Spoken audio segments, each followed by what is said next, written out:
தாய்மார்களே, தமிழகத்தில் இருக்கின்ற பெண் குழந்தைகள் அத்தனை பேருடைய பாதுகாப்பை உறுதி செய்திட உங்களது பொன்னான வாக்குகளை தாமரை சின்னத்தில் தாரி.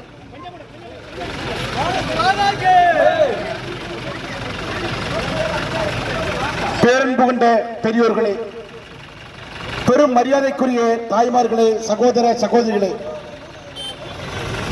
பாரதத்தில் தமிழகத்தின் சிறந்த ஒரு தொகுதியாக பத்மநாபபுரம் தொகுதியை மாற்றிட உங்களுடைய வாக்குகளை எல்லாம் தாமரை பூ சின்னத்திலே தாருங்கள் என கேட்டு அண்ணன் ப. ரமேஷ் அவர்கள் இப்போது உங்கள் முன் உரையாற்றுவார்கள்.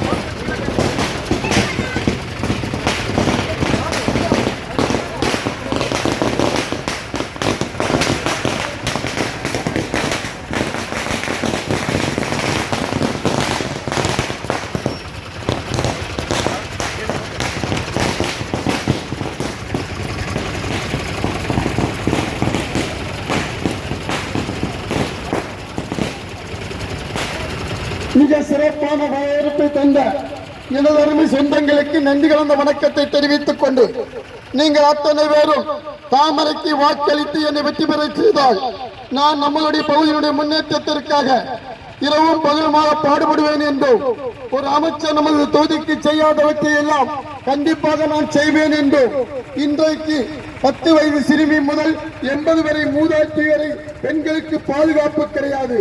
தூத்துக்குடியிலே விளாத்திக்குளம் பகுதியிலே 12வது வகுப்பு பரிசு எழுதி விட்டு வந்த மாணவி வீட்டிலே கழிப்பிடம் இல்லை என்பதற்காக மறைவுடன் சென்றபோது அவளை தூக்கி சென்று மிக மிக கொடுமையாக பாலியல் தொந்தரவு செய்திருக்கின்றார்கள். சகோதரர்களே, நினைத்து பாருங்கள், அந்த மாணவி 10வது வகுப்பிலே 500க்கு 495 மதிப்பெண் பெற்றிருக்கின்றார்.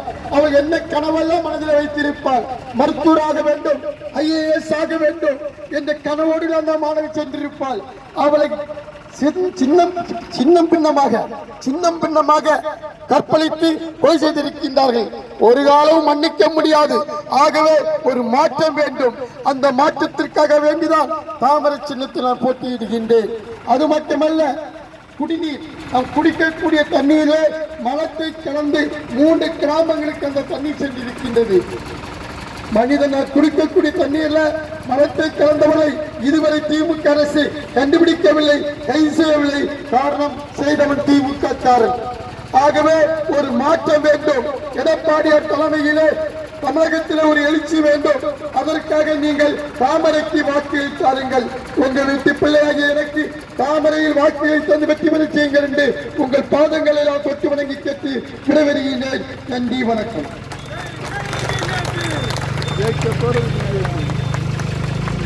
ரமேஷ் அவர்கள்